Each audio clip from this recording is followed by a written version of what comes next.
Bien, bonjour à tous et bienvenue dans cette vidéo de présentation de l'objectif RO2 2M 75 mm f2.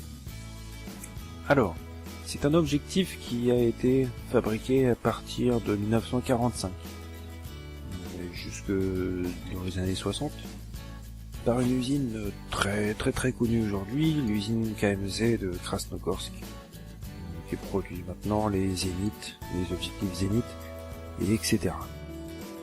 Alors, on va tout d'abord commencer par le point négatif de cet objectif, c'est le prix. En effet, on trouve sur eBay dans des prix allant de 300 grand minimum jusqu'à 1000 dollars. Bon, 1000 dollars, je sais pas qui achètera ça à 1000 dollars, mais on le trouve.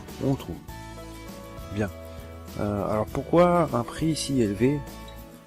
Alors, tout d'abord parce qu'il est rare.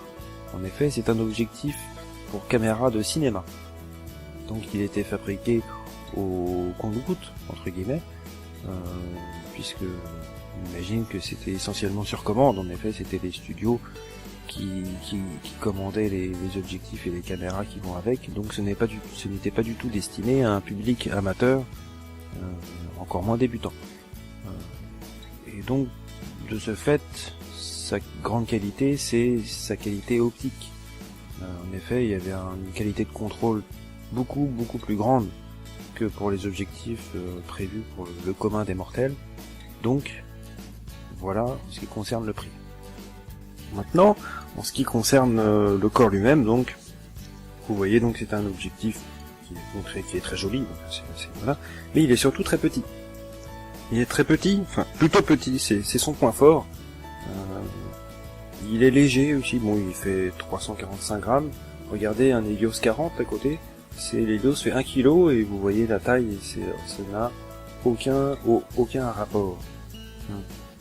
Donc, alors la monture, vous voyez ici que bon, il est adapté, on en parlera plus tard, mais il vient souvent sans monture, ou en tout cas c'est pas du M42, c'est rien, c'est soit des pas de vis ou des montures un peu comme OST 18, etc. pour le cinéma. Voilà, donc alors moi je l'ai fait adapter par un ami, vous voyez ici l'adaptateur, qui vient se mettre sur un pas de vis qui est juste ici, un pas de vis M50. Donc c'est impec, alors là vous voyez donc c'est derrière ce M42. Alors pour adapter ça, vous voyez il n'y a pas de mise au point. Donc j'utilise cette chose-là, c'est un adaptateur chinois qu'on trouve sur eBay en Chine. Alors, vous voyez, ça fait une mise au point. C'est très pratique. Je vous conseille d'utiliser ça pour beaucoup de choses. C'est vraiment, ça permet d'utiliser beaucoup d'objectifs qui n'ont pas de mise au point. Il y a une bague ici plate M42 et ici l'adaptateur liquide pour la mise au point. Donc, ça se visse tout simplement comme ça. Il y a aucune difficulté, c'est vraiment très pratique, ça coûte dans les 30 €.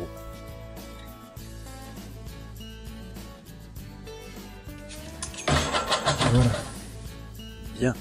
Alors revenons donc à l'optique. Donc on va maintenant un petit peu parler du diaphragme. Alors le diaphragme va plaire à certains, puisque c'est un diaphragme. Alors ici on voit il ouvre à 2 et donc il ferme jusqu'à 32, ce qui est relativement rare. Voilà, donc c'est un diaphragme à 15 lamelles. 15 lamelles, donc bokeh très rond dans les hautes lumières. Je sais que c'est assez recherché par certains.